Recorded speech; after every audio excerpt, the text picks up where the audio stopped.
जय आदिवासी। सर्वप्रथम पुरखों को नमन करता हूं, इस माटी को नमन करता हूं। आज इस बेसोला गांव में और इस गांव के आसपास के जो 8 गांव हैं, उस जमीन को बचाने के लिए आप सब एकत्रित हुए, इसलिए आप सभी को क्रांतिकारी जोहार, जिंदाबाद। साथियों, अभी मुझसे पूर्व वक्ताओं ने बहुत बातें बता दी है आपको, और ये जो संघर्ष की लड़ाई है, ये जो जमीन की लड़ाई है, इस लड़ाई को हमको जीतना पड़ेगा, नहीं तो आने वाली पीढ़ियां हमारी खत्म हो जाएगी और इसके बाद आदिवासी नजर नहीं आएगा। आज की खास बात यह है कि जिस जमीन के लिए हमारे पुरखे टंटिया बिल लड़े थे, जिस जमीन के लिए हमारे पुरखे बिरसा मुंडा लड़े थे, उसी जमीन को बचाने के लिए उनके साथ भी नारी शक्तियां लड़ी थी और आज भी नारी शक्ति हमारे साथ बैठी है। इसलिए हम इस लड़ाई को हम लोग जीतेंगे। एक बार नारी शक्ति के लिए जोरदार तालियां बजा दीजिए, क्योंकि हम लोग कहते हैं कि आदिवासी समाज में महिला और पुरुष कंधे से कंधा मिलाकर हर संघर्ष को जीते हैं, हर लड़ाई को जीते हैं। और वो लड़ाई अंग्रेजों से थी, और आप लोगों को भी याद होना चाहिए, इतिहास गवाह है कि हम उस कौम के वारिस हैं जिस कौम के लोगों ने अंग्रेजों की बंदूकों को नाक में दम कर दिया था और जमीनों को बचा लिया था। उस कौम के वारिस हम लोग हैं। तो हम लोगों को ये भूलना नहीं चाहिए। सरकार कहती है सरकारी जमीन है, भू राजस्व संहिता 1959 में बना और उसकी 165 की धारा 6 कहती है कि बगैर कलेक्टर की अनुमति के किसी ग्राम की जमीन नहीं ले सकते। लेकिन उससे भी पहले हमारी रूढ़िगत ग्राम सभा कहती है, अभी मुझसे पूर्व मांगू दादा ने कहा, ओंकार कटारा दादा ने कहा कि 13(3) का भारतीय संविधान का अनुच्छेद 13(3) का ये कहता है रूढ़ि का बल प्राप्त है, उसको विधि का बल प्राप्त है। उसके ग्राम सभा के बगैर कोई कलेक्टर भी आदिवासी क्षेत्र की जमीन नहीं ले सकता। तो सरकार की जमीन यहां कहां से आई?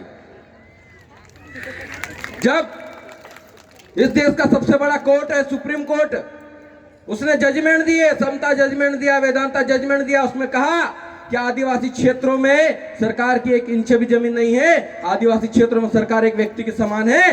तो वो कलेक्टर या सरकार आदिवासी के, ये बताए हमको। अभी मैं अशोक जी से बात कर रहा था, पूछा, क्योंकि अब हम लोगों को 2 तरह की लड़ाई लड़नी है। एक लड़ाई इसी तरह से क्रांति की ओर जाएगी, दूसरी लड़ाई कोर्ट के माध्यम से भी लड़नी पड़ेगी। और अभी मैं उनसे बात कर रहा था तो उन्होंने कहा कि पिटीशन तैयार हो चुके हैं, हाईकोर्ट में लगाने वाले हैं। हम लोग भी वकीलों से बात करेंगे, उनको समझाएंगे कि 5 जनवरी 2011 का जो जजमेंट आप बार बार सुन रहे हैं कि आदिवासी इस देश का मूल मालिक है, बाकी के जो जजमेंट है उन जजमेंटों को उस वकील को बताएंगे, उसको कहेंगे कि अच्छे से हेयरिंग करे और इस गांव की जमीन, नाटो गांव की जमीन बचाए। इस लड़ाई में यह 8 गांव की जमीन का मसला नहीं है। मांगू दादा ने कहा यह माही नदी के किनारे हो रहा है, अगर यहां जहर घोला जाएगा तो हमारा राजस्थान का आदिवासी भी मारा जाएगा, वहां की भी जमीन जाएगी। तो हम लोगों को सोचना होगा, इस देश जब आजाद हुआ तो आजादी के समय हमारे पास कितनी जमीन थी और आज कितनी जमीन है? आज कुछ 3-4% के आसपास जमीन बची है जो जंगलों के रूप में है। उसको भी यहाँ के सरकार फॉरेस्ट रिजर्व के नाम पे तो कई कंपनियां खोलने के नाम पे उजाड़ देती है और आदिवासी को विस्थापित कर दिया जाता है। और आप लोग सोच रहे हैं कि कंपनियां लगने के बाद हमको रोजगार मिलेगा, तो आपके पास में या बदनावर रतलाम में कितनी कंपनियां लगी आदिवासी जमीनों पे, वहां जाके पूछा ना कि कितने आदिवासियों को रोजगार मिला है? एक को भी नहीं मिलता है, किसी को काम पे नहीं रखते हैं। हम क्या पकाएंगे? आज जमीन है तो आज जमीन पे हम लोग खेती करते हैं, अनाज पकाते हैं, उससे पूरा साल भर हम लोग चलाते हैं। अगर जमीन नहीं बची तो हमारी आने वाली पीढ़ियां खत्म हो जाएगी। ये आप लोगों को सोचना होगा। ये जो मध्य प्रदेश की सरकार है, ये जो केंद्र की सरकार है, ये सब मिलकर, ये सारी तमाम पार्टियां जो पार्टियां हैं, ये सब लोग मिलकर आदिवासियों की जमीन पे नजर बनाए रखे हैं, किस तरीके से आदिवासियों को खत्म किया जाए, आदिवासियों की जमीनों को नष्ट किया जाए। लेकिन हम लोग भी कमजोर खून नहीं है, हम लोग भी, हमारे पुरखों के डीएनए हमारे अंदर दौड़ता है। जिस दिन एक आदिवासी भी जिंदा बचा तो पूरी पूरी इन सरकारों को हम लोग खदेड़ के रख देंगे, ये कह देना चाहते हैं।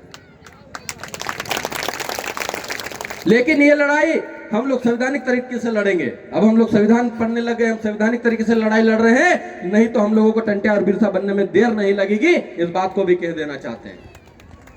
हमारे पुरखे जब हथियारों से लड़ रहे थे तब अंग्रेज भी हमारा क्षेत्र एक रिजर्व क्षेत्र घोषित कर दिया था। उस क्षेत्र में अंग्रेज भी नहीं घुसते थे, कहते थे ये आदिवासियों का क्षेत्र है, यहाँ पर आदिवासी जिस तरीके से रहना चाहते हैं उनको रहने दीजिए, हम लोग इनको छेड़ेंगे नहीं। अगर नौबत आई तो हम फिर वही करेंगे और हमारे क्षेत्र को रिजर्व क्षेत्र, जो अनुसूचित क्षेत्र तो है, लेकिन जहां जहां पर हम लोग रह रहे हैं वहां पर हम लोग भी हमारे टोल टैक्स लगा देंगे, हम लोग भी हमारे दूसरे लोगों को नहीं घुसने देंगे। हम लोग चाहते हैं सब लोग मिलजुल कर रहे, लेकिन आदिवासियों को जमीन अधिग्रहण के नाम पे उनको विस्थापित करना बंद करें। आदिवासियों को अगर कोई जमीन बचाने जाता है तो झूठे केस लगाकर जेलों में बंद कर दिए जाते हैं। आज भारत की जेलों में सबसे ज्यादा आदिवासी बंद है, वो भी जरा छोटे छोटे केस में। तो अब ये थाने पे जाना बंद कीजिए, अपनी समस्या का निदान अपनी ग्राम सभा में करना शुरू कर दीजिए। जिस दिन आपने ग्राम सभा को मजबूत कर लिया उस दिन जमीन भी बच जाएगी, हमारे लोग भी बच जाएंगे। बस इतना ही कहना चाहूंगा। और एक नारे के साथ मैं अपनी वाणी को समाप्त करूंगा। जो जमीन सरकारी है, जो जमीन सरकारी है, हमू अखा आदिवासी एकता जिंदाबाद, जय जोहार का नारा है, जय जोहार का नारा है। आपकी जमीन की लड़ाई में पूरा जयेश परिवार आपके साथ है। जहां जहां पर भी जरूरत पड़ेगी हम लोग कंधे से कंधा मिलाकर आप लोगों के साथ खड़े रहेंगे। इंकलाब जिंदाबाद, जय जोहार।